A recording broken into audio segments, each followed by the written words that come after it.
बोलिए शासनपति भगवान महावीर स्वामी की जय। महसूस करो तो आप सभी जिनवानी की इस पावन गंगा में स्नान कर रहे थे। इसको हम मानसिक स्नान कहते हैं।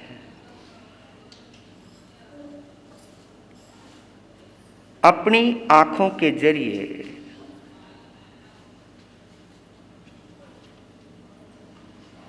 प्रभु महावीर की अंतिम देशना श्रीमद् उत्तराधयन सूत्र की उन मूल गाथाओं का जो हम पठन कर रहे थे अनुक्रम के साथ, यानी हमारी नजरें उनके ऊपर से गुजर रही थी।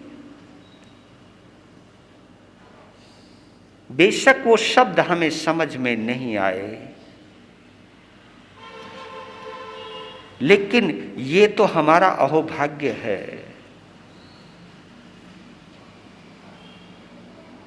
कि आज से लगभग 2550 वर्ष पूर्व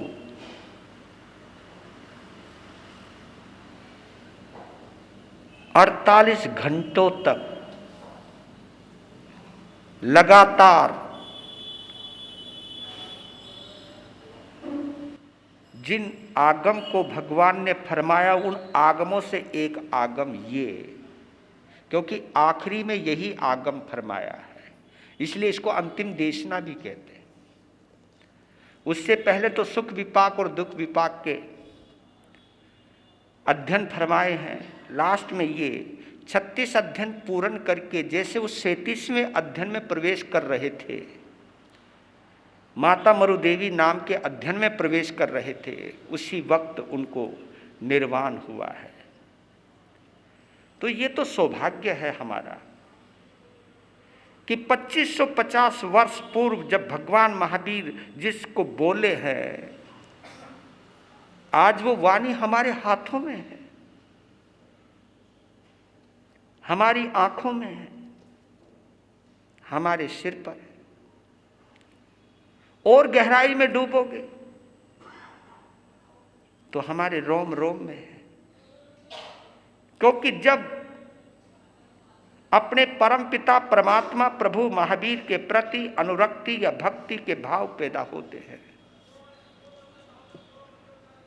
तो ऐसा बोलते कि प्रभु महावीर रोम रोम में गूंजने लगते। और यही जो गुंजन है, यही गुंजन हमें मुक्ति के करीब लेकर के जाता है। यही गुंजन हमको सम्यक्त्वी बनाता है। जितने श्रद्धा भाव से आप भगवान की वाणी को लेकर के आए हो यहां, ये सौभाग्य है। और इस सौभाग्य की जितनी भी सराहना करो, ये सोच करके करो कि दुनिया की सारी दौलत एक तरफ,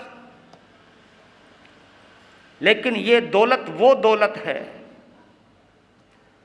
जिस दौलत के बलबूते पर मैं सिद्धालय में प्रवेश प्राप्त कर सकता हूं। नहीं तो हमारी तुम्हारी जो बाहर की भौतिक संपदा है, इस दौलत में इतनी ताकत नहीं जो हमें सिद्धालय तक पहुंचा सके। आपकी ये दौलत बड़े से बड़े शोरूम में दाखिला दिलवा सकती है, बड़ी से बड़ी मार्केट में आपको बैठने लायक बना सकती है। इस दौलत की भी ताकत है, ऐसी बात नहीं, लेकिन इसकी ताकत इस संसार तक ही सीमित है, इस समाज तक ही सीमित है। लेकिन ये वो दौलत है जिस दौलत के बलबूते पर हम सिद्धालय में जा सकते हैं। ये वो दौलत है। पर जो जितना महत्व जिसका समझता जाएगा, उसके लिए वही मूल्यवान होता जाएगा। इसका मूल्य बढ़े, आपके अंतर में इसके प्रति श्रद्धा बढ़े, उस लिहाज से ही ये उत्तराध्ययन श्रुतदेव की आराधना आपके सामने ला करके आया हूं, क्योंकि हमारे नौजवानों को, हमारी नई पीढ़ी को हमारी विरासत से परिचित होने का मौका मिले। इसलिए ये एक सुंदर सी परंपरा समझ लीजिए। कई लोगों को ऐतराज भी हो सकता है कि महाराज ने ये क्या नया धंधा शुरू कर दिया, है ना। ये मैं कोई धंधा नहीं कर रहा हूं, ये तो भगवान की वाणी आपके घर तक पहुंचा रहा हूं। कभी बच्चे भी याद करेंगे, यार भगवान का उत्तराध्ययन सूत्र हम अपने सिर के ऊपर उठा करके लेकर के गए थे। ये हमको सौभाग्य मिला है। मैं तो केवल विरासत का सम्मान करना सिखा रहा हूं, और आगम को किस ढंग से रखना चाहिए, किस ढंग से लाना चाहिए, मैं इनडायरेक्टली आपको बता भी रहा हूं। नहीं तो हमारे आगम अलमारियों में धूल फांकते रहते हैं, धूल से भरे हुए रहते हैं। और याद रख लेना, जब हमारे धर्म के शास्त्रों के ऊपर अगर धूल जमती रहेगी तो हमारा दुर्भाग्य बढ़ता रहेगा। मैं जब देखता हूं गुरु ग्रंथ साहब को लोग कितनी श्रद्धा के साथ लेकर के चलते हैं, उसी को ही अपना गुरु मानते हैं, उसी को अपना सर्वस्व मानते हैं, गुरु ग्रंथ का वो इतना सम्मान करते हैं, तो वो सम्मान की जिंदगी भी जीते हैं। तो इसलिए कहता हूं कि विरासत को कभी मत भूलना, क्योंकि अब भगवान महावीर नहीं है हमारे पास। ये उत्तराध्ययन सूत्र भगवान महावीर का प्रतिनिधि है। ये उनकी वाणी, उनकी जबान जैनत्व की पहचान है। ये हमारी शान है। इसलिए कभी कभी कहता हूं मेरे धनवानों, जब तुम कभी नोट की गड्डियां गिनते हो ना, उस समय कभी कभी भाव लाया करो कि वो पल कब आएगा जब मैं आगम के पन्ने पलटूंगा। जितनी खुशी मुझे सोना चांदी हीरे जवाहरात नोटों के बंडल को देख करके होती है, उतनी खुशी कब मेरी आंखों में चमक आएगी आगम को देखते हुए। लीजिए, 4 लाइनों में आज के अध्ययन का सारांश मैं आपको बतला रहा हूं, और कुछ शिक्षाएं हैं इसके अंदर। चौथा अध्ययन जिसका नाम है असंस्कृत। ये अध्ययन इसलिए असंस्कृत कहा गया क्योंकि असंख्यम शब्द से शुरू हुआ है। ये पहली गाथा का पहला जो एक अक्षर है वो क्या है? असंख्यम, इसलिए असंस्कृत है। संस्कृत कहते हैं परिमार्जित को, संस्कृत कहते हैं साफ और सुथरे को, संस्कृत कहते हैं सजे हुए को, संस्कृत कहते हैं जिसको हम कहते हैं वेल सेटल्ड, संस्कृत सभ्य, वेल अप टू डेट संस्कृत, और इसका उल्टा कर लो असंस्कृत, बिगड़ा हुआ। संस्कृत यानी सुधरा हुआ और असंस्कृत यानी बिगड़ा हुआ। जो बिगड़ जाता है, कपड़ा गंदा हो जाए वो भी बिगड़ जाता है, कपड़ा फट जाए वो भी गंदा हो जाता है, आपके बाल इधर उधर बिखरे पड़े हों तो भी भद्दा लगता है, क्या गवारूपन मचा रखा है। लेकिन जब हम बिल्कुल साफ सुथरे होते हैं, वेल सेटल रहते हैं, अप टू डेट रहते हैं, लगता है कोई जेंटलमैन है, लगता है कोई सभ्य पुरुष है। तो ये हमें हमारी सभ्यता की पहचान करा रहा है ये अध्ययन, ये हमारे सुधरे हुए स्वरूप की पहचान दे रहा है ये वाला अध्ययन, चौथा अध्ययन जिसका नाम है असंस्कृत। इसको हम 4 लाइनों में समझने की कोशिश करें। नहीं तो व्याख्या तो बहुत बड़ी हो सकती है, ज्यादा व्याख्या नहीं। सांध नहीं सकता है कोई, सांध नहीं सकता है कोई, जिंदगी को जान लो। सांध नहीं सकता है कोई, जिंदगी को जान लो। प्राण नहीं देता है कोई, तुम नींद से अब जाग लो। प्राण नहीं देता है कोई, तुम नींद से अब जाग लो। स्वच्छंदता को छोड़ करके, स्वच्छंदता को यानी मन मर्जी, जो हमारे मन में आएगा वो करेंगे। स्वच्छंदता को छोड़ करके विजय पथ का हो वरण। रत्न त्रयी आराधना से आत्मरक्षक हो श्रमण। रत्न त्रयी आराधना से आत्मरक्षक हो श्रमण। एक एक लाइन बड़ी लाजवाब है। सांध नहीं सकता है कोई, जिंदगी को जान लो। जो डोर टूट गई है उस डोर को कोई जोड़ नहीं सकता। ये श्वासों की माला जिस दिन टूट जाएगी, इसके हर मन के बिखर जाएंगे। जब तक ये जिंदगी की डोर आपस में जुड़ी है तो हमारी आंख भी अपनी जगह है, हमारे हाथ भी अपनी जगह है, हमारा सौंदर्य भी अपनी जगह है, हमारा एक एक जो ये तंतु है, एक एक जो आत्म प्रदेश है, ये सब अपनी जगह सेट है। लेकिन जिस दिन ये श्वास की लड़ी टूट जाएगी, यानी आत्मा शरीर से निकल जाएगी, तो ये सब कुछ बिखर जाएगा। हाँ, सब कुछ बिखर जाएगा।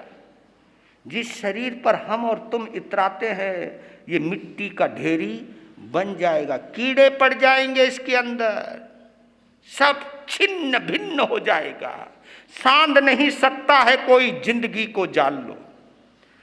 त्राण नहीं देता है कोई, तुम नींद से अब जाग लो। जिस वक्त मौत आएगी उस वक्त कोई भी हमें और तुम्हें बचाने वाला नहीं है, कोई नहीं बचाएगा। आपका पद यहीं धरा रह जाएगा, आपकी दौलत यहीं रह जाएगी।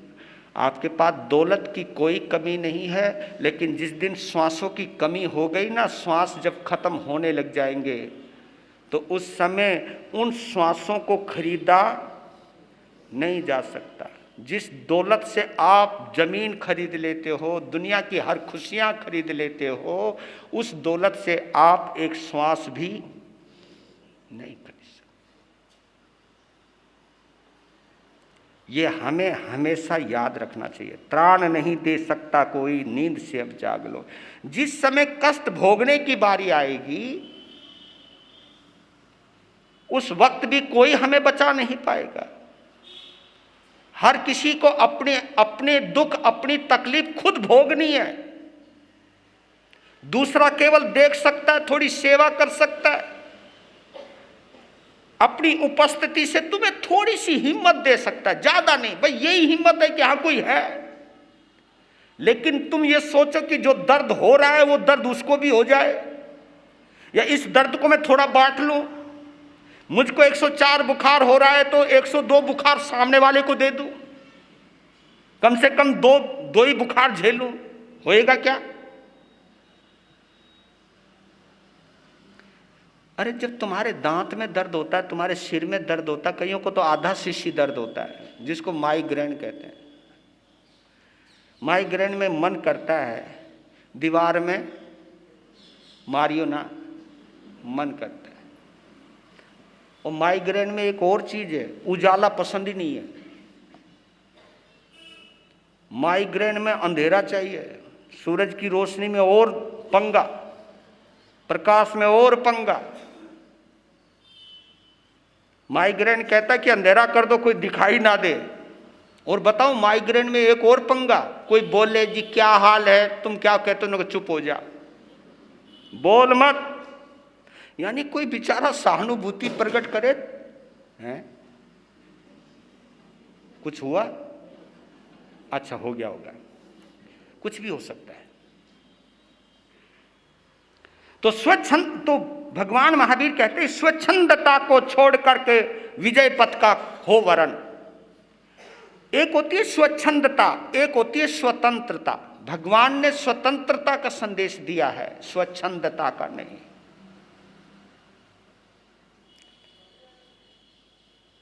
देखिए,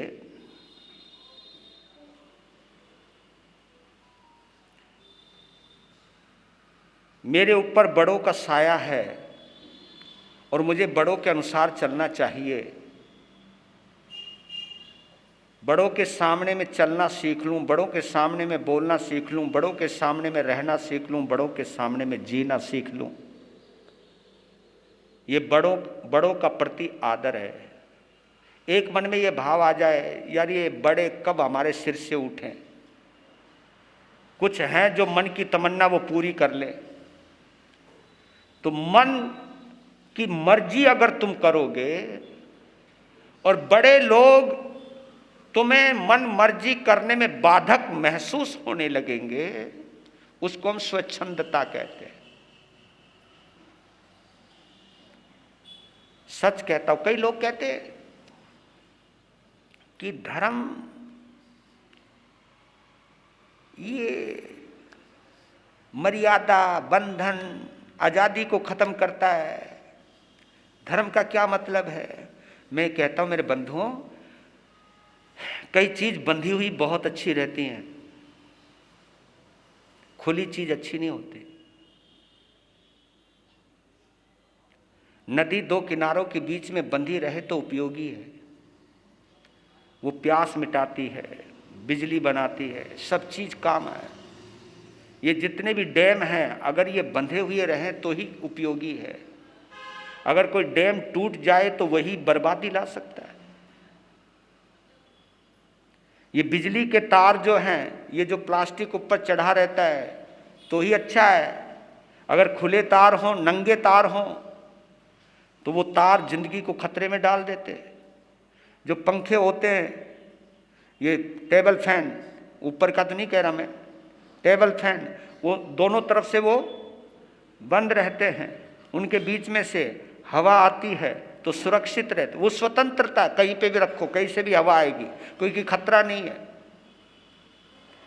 और हम लोग भी, आप समझ लीजिए, अगर बच्चा पेट में है, मिसकैरेज टाइम से पहले हो जाए तो माँ भी खतरे में, बच्चा भी खतरे में। अगर टाइम से ही वो हो, वो नियम जो भी मर्यादा है उसकी, उसको पूरा करे तो स्वस्थ बालक है। इसलिए कहता हूं कि प्लीज मर्यादा में, इसलिए शायद ये कहा गया है जैनम जयतु शासनम, जो बोला गया है जैनम जयति शासनम, इसलिए बोला गया है कि जैन अगर अपनी मर्यादा में बंधे रहे तो ही वो जैन है। वैष्णव अगर अपनी मर्यादा में बंधे रहे तो ही वो वैष्णव है। जो अपने सिद्धांतों के अनुसार चलते हैं, अपने संस्कारों के अनुसार चलते हैं। मैं एक शब्द जगह पढ़ रहा था कि पिता हमें परिश्रम करना सिखाता है और माता हमें संस्कार देना सिखाती है। कहने का मतलब यह है कि पिता से परिश्रम करना सीखो, माता से संस्कार लेना सीखो, बाकी सब चीज तो दुनिया ही सिखा देगी। दुनिया बहुत चालाक है, दुनिया बहुत कुछ सिखा देती है। बस दो ही चीज सीख लो अपने माता और पिता से। पिता से मेहनत करना सीख लो और माता से संस्कार सीख लो, बस। नहीं तो दुनिया तो सिखाने को तैयार बैठी है। दुनिया तो जुआ खेलना भी सिखा लेती है, सट्टा लगाना भी सिखा लेती है, हर दुनिया की बुराई आपके अंदर प्रवेश करना सिखा देती है दुनिया। और दुनिया सिखा करके भी तमाशा देखती है दुनिया। दर्द किसी को होता है तो वो माँ बाप होते हैं, गुरु होते हैं। तो गुरु हमें संस्कार सिखाएगा, शिक्षाएं सिखाएगा। तो ये भगवान की जो वाणी है हमें जीवन में ढलना सिखाती है, हमारे असंस्कृत रूप को संस्कृत बनाती है, हमारे बिगड़े हुए रूप को सुथरा साफ सुथरा बनाती है। तो इसमें कुछ सूत्र हैं, प्रेरणा है, दे देता हूं। भगवान महावीर बोलते हैं, असंख्यम जीविये मापमाए। इसका मतलब क्या है कि जीवन टूटने पर उसे साधा नहीं जा सकता है, यानी जब टूटने की बारी आ जाएगी तो इसे कोई जोड़ नहीं सकता है, जब मरने की बारी आ गई तो कोई बचा नहीं सकता है। तो मापमाए, इसलिए प्रमाद मत करो। और एक चीज ये भी बतला देता हूं कि हम और तुम, हमारी जो उम्र है वो निरुपकर्मी नहीं है, वो स्वकर्मी है, किसी भी वजह से टूट सकती है। कई लोग कहते हैं कि महाराज जितनी आयु मिली है उतनी तो सबने ही भोगनी है। वो बात सही है तुम्हारी, इसमें कोई डाउट नहीं है, लेकिन हमको तुमको ये तो नहीं पता कि किसने कितनी आयु, कब तक रहना है, कब तक जीना है। और इसके अंदर एक और चीज है कि हमको 1 किलोमीटर का सफर तय करना है। अब देखिए, 1 किलोमीटर का सफर तय करना है, वो सफर तय निश्चित है, यानी 1 किलोमीटर की दूरी तय करनी है, वो निश्चित है, उसको हम आयुष्य कर्म कहते हैं। लेकिन उस दूरी को तय करने के कई तरीके हैं। एक सहज चाल से चलना, जो अपने नॉर्मल स्पीड से चलना, एक चाल तेज करके चलना, एक दौड़ते हुए चलना, एक साइकिल पर चलना और एक मोटरसाइकिल पर चलना। तो क्या वो दूरी एक ही ढंग से पूरी होती है? कोई उसी दूरी को, जिसकी चाल सामान्य है, 1 किलोमीटर की दूरी 15 मिनट में करता है, थोड़ी स्पीड बढ़ जाती है तो 12 मिनट में करता है, और स्पीड बढ़ जाए तो 10 मिनट में करता है। साइकिल वाला 2-3 मिनट में करता है, और मोटरसाइकिल वाला, दूरी उतनी ही है लेकिन तय करने का तरीका ये हमारी जिंदगी के साथ जुड़ा हुआ है। जो तीर्थंकर होते हैं, 63 साल का पुरुष होते हैं, नारकी होते हैं और देवलोक के देवी देवता होते हैं, इनकी उम्र टूटती नहीं है, मतलब वो सामान्य उम्र चलती है। लेकिन हमारे साथ ये जुड़ा हुआ है, एक फल को अपने वक्त पर पकना है, लेकिन उस कच्चे फल को तोड़कर अगर हम मसाले में रख दें तो जो अपने समय से पहले भी पक जाएगा। तो ये संभावना हमारे साथ है। ये बीमारियां जो आ जाती हैं तो हमारी स्पीड बढ़ जाती है, श्वासों की स्पीड बढ़ जाती है, तभी तो हमें लगता है कि यार बंदा छोटी उम्र में चला गया। लेकिन एक बात इतना है कि हर किसी का अपना आयुष्य कर्म रहता है, और वो हम नहीं जानते, तुम नहीं जानते कि किसको कितने साल तक जीना है। इसलिए कहते कि मां पमाए, प्रमाद मत करो कि कब बारी आ जाए, कब जाने का, कब बुलावा आ जाए, कोई पता नहीं। जो मौत को हमेशा याद रखता है, तो भगवान ने तो, एक कवि ने कहा है, अगर आपने पहले भी सुना हो, 2 बातन को भूल मत जो चाहे कल्याण। 2 बातन को भूल मत जो चाहे कल्याण, नारायण एक मौत को दूजे श्री भगवान। 2 बातें कभी नहीं भूलनी जिंदगी के अंदर। एक तो मौत को कभी भी आ सकती है, कहीं भी आ सकती है, कैसे भी आ सकती है। जो मौत को याद रखता है, और दूसरा जो भगवान को याद रखता है। भगवान को याद रखने से कभी भाव खराब नहीं होते, और मौत को याद रखने से भी कभी भाव, और भाव खराब नहीं होंगे तो आपके भाव खराब नहीं होंगे, आपकी गति नहीं बिगड़ेगी। ये फर्क है। आगे कहा, वेरानुबद्धा नरियम उवेंती। ये भी इसी में एक संदेश दिया गया है। ये मैं क्यों बोलना चाह रहा हूं, इसलिए बोल रहा हूं कि क्या बोल रहे हैं, वेरानुबद्धा नरियम उवेंती। जिसके अंदर वैर भावना है बदला लेने की भावना है, मतलब कहने का भाव है कि इसको मैं नीचा दिखाकर ही रहूंगा, इसको नीचा, जब तक नीचा नहीं दिखा लूंगा तब तक मैं शांत नहीं बैठूंगा। वेरानुबद्धा, जो वेर भावना से बंधा हुआ है, जिसकी गांठ मजबूत है, नरियम उवेंती, वो नरक में जाएगा,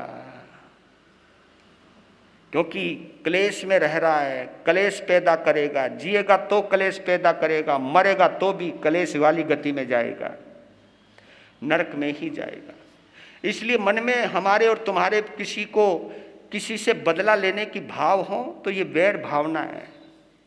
भगवान ने बोल दिया है कि वैर भावना को जितना जिंदा रखोगे आपकी दुर्गति पक्की है।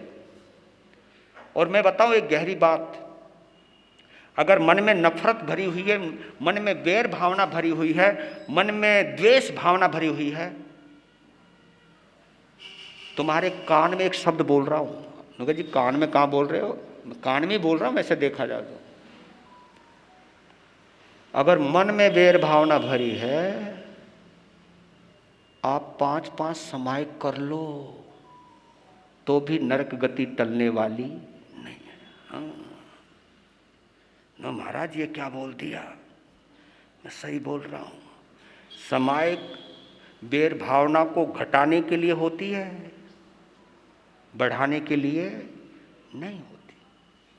फिर कहा कड़ान कम्मान न मोख अथि, ये भी इसी सूत्र में एक छोटा सा है। ये सब उनकी सुक्तियां हैं कि जब तक किए हुए कर्मों को नहीं भोग लोगे तब तक उन कर्मों से तुम मुक्त नहीं हो पाओगे। यानी किए हुए कर्म तो भोगने पड़ेंगे, सिद्धि बात।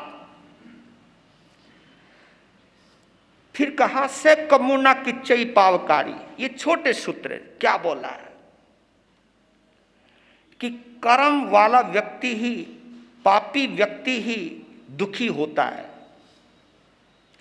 ये किच्चई शब्द बड़ा अच्छा शब्द आता है, आपने देखा होगा, किच किच है ना, ये किच किच करते रहते कई लोग, ये घिच पिच किच किच, शायद इसी से किचन आ गया, ये किच किच से किचन आया होगा।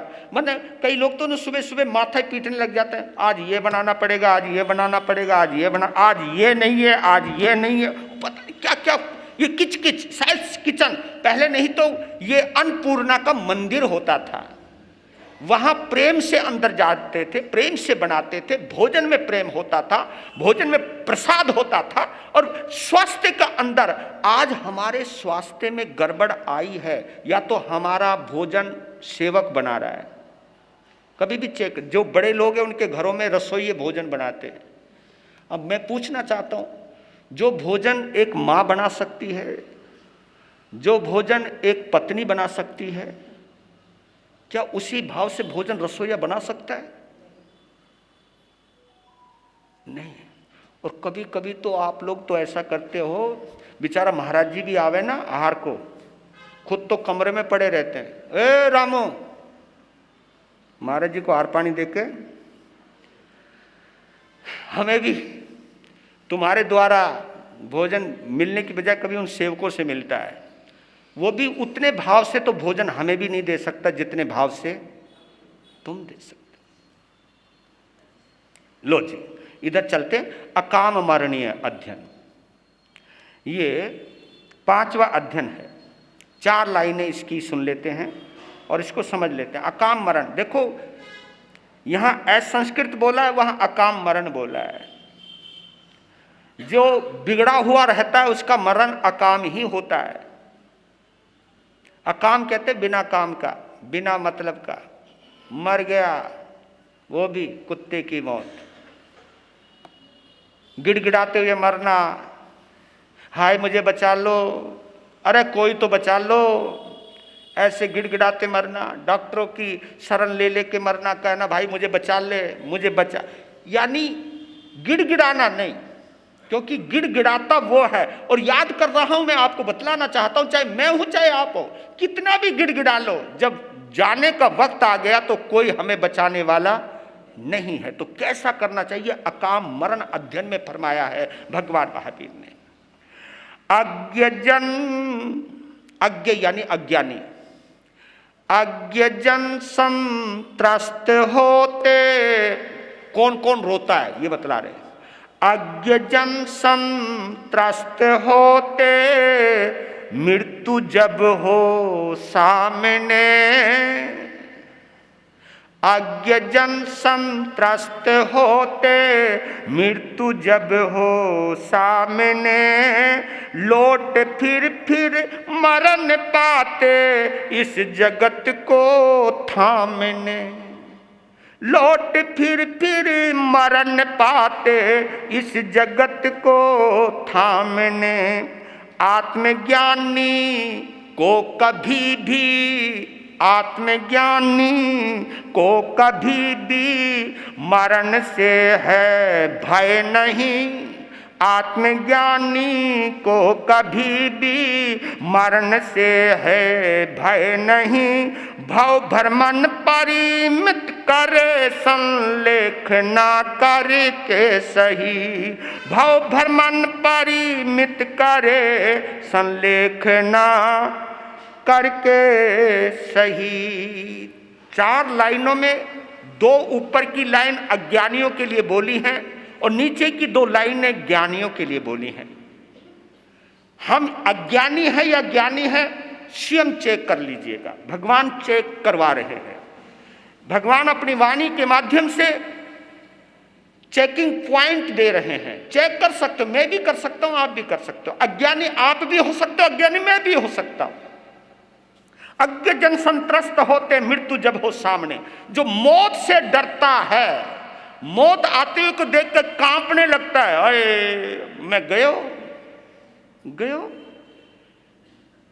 जाना पड़ेगा। मौत को देखकर अगर कपकपी छूटती है,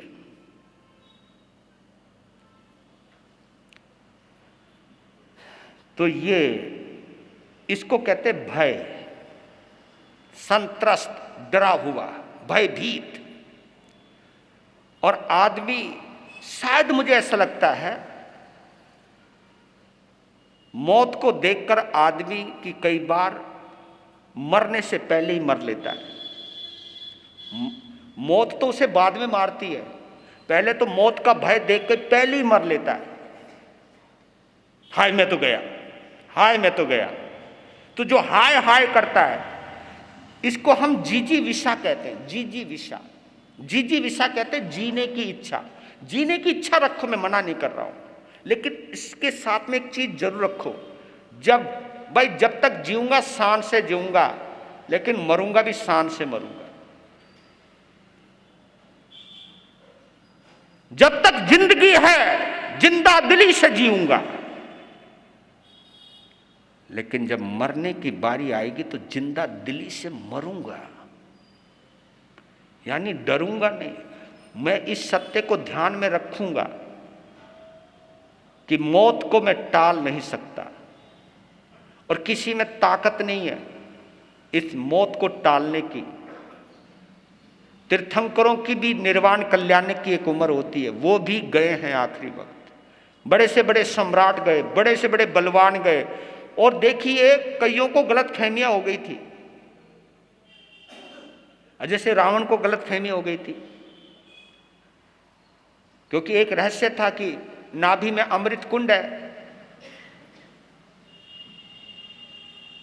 और उस कुंड की जानकारी घर के 1-2 सदस्यों को, सबको है भी नहीं। और जब तक नाभि है मेरी और नाभि में अमृत कुंड है, तब तक मैं कभी मरने वाला नहीं हूं। कभी कभी ये गलत फहमी हो जाती, मैं मरूंगा ही नहीं। मेरे भैया, मैं सच कह रहा हूं, जरूर मरना है, मरना है। पहले सोच के रखो, मरना है। तो मरना है तो फिर डरना क्या? ये हम लोग बोलते हैं मरना है तो फिर डरना क्या? क्योंकि डर डर के मरोगे, फिर दोबारा आओगे। लौट फिर मरण पाते। लौट फिर मरण पाते, बार बार मरना पड़ता है जो मौत से डरता रहता है। मौत को देख देख के जो डर के मरता है उसे बार बार मरना पड़ता है, लेकिन जो मौत को देखकर डरता नहीं है उसका वेलकम करता है और मरने से पहले आहार पानी का त्याग कर देता है। जो ये सोचता है कि अब मरने का वक्त आ गया है तो खाते पीते तो नहीं मरूंगा, जब अंदर से एहसास होने लग जाए। मैं धन्य कहता हूं साधु साध्वियों को जो मरने से पहले संलेखना धारण करते चले जाते हैं, एक एक चीज को छोड़ते चले जाते। आज भी हैं गोहाना के अंदर भगवान सेठ जी महाराज, वो संलेखना कितने सालों से कर रहे हैं कि वो धीरे धीरे हर चीज को घटाते जा रहे हैं। और मेरे आप लोग धीरे धीरे चीजों को बोल तो दो और बढ़ाते चले जाते हो।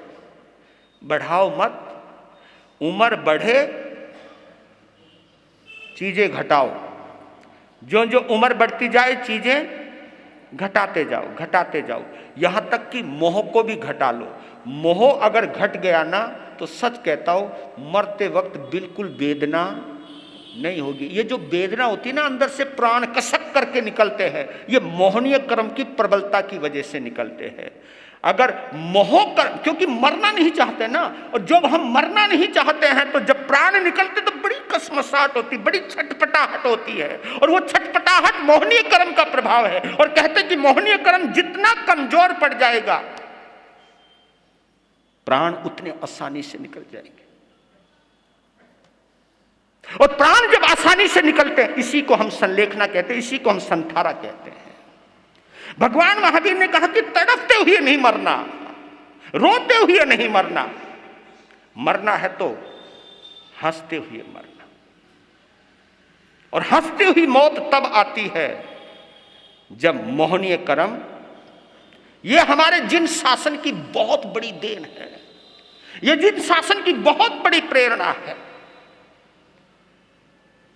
कि हमें मोहनीय कर्म को कमजोर करना चाहिए। तो सार में एक गीत में गा लेता हूं, फिर समय आज उपाध्याय जी भगवान को मौका देते बोलने का थोड़ा। वीर प्रभु के अंतिम वाणी, वीर प्रभु के अंतिम सुन लो और सुना लो, जीवन धन्य बना लो, जीवन उत्तराधयन में गुंजित होते प्रभु शिक्षा अपना लो, जीवन धन्य बना लो, जीवन उभय मरण की करके तुलना, अकाम मरण और सकाम मरण, ये दो मरण है। इसको हम बाल मरण और पंडित मरण भी कहते हैं। बाल मरण कहते हैं बच्चों का मरना, यानी मौत को देख के जैसे बच्चा रोता है तड़पता है, ऐसे हम रोने लग जाएं, तड़पने लग जाएं, तो बाल मरण है। और पंडित मरण है मौत का स्वागत करना, वेलकम। और कबीर साहब बड़ी जबरदस्त बात कहते हैं कि मौत से क्यों डरूं, ये मौत मेरे लिए उपकार नहीं है।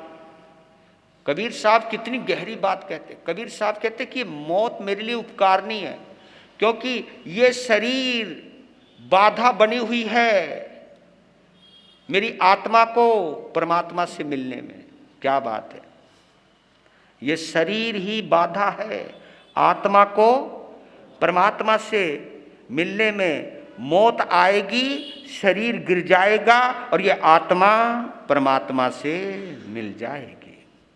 तो इस मौत का भी स्वागत करता हूं, जो मौत मेरे और परमात्मा के बीच में बाधा बनी हुई है। इस बाधा को हटने दो, आत्मा को परमात्मा से मिलने दो।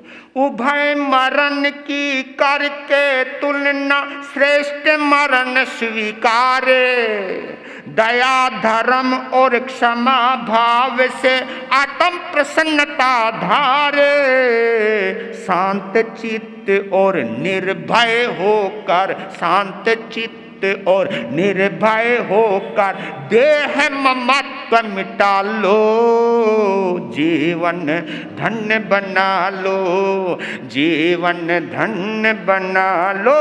वीर प्रभु के अंतिम वाणी सुन लो और सुना लो, जीवन धन्य बना लो, जीवन धन्य।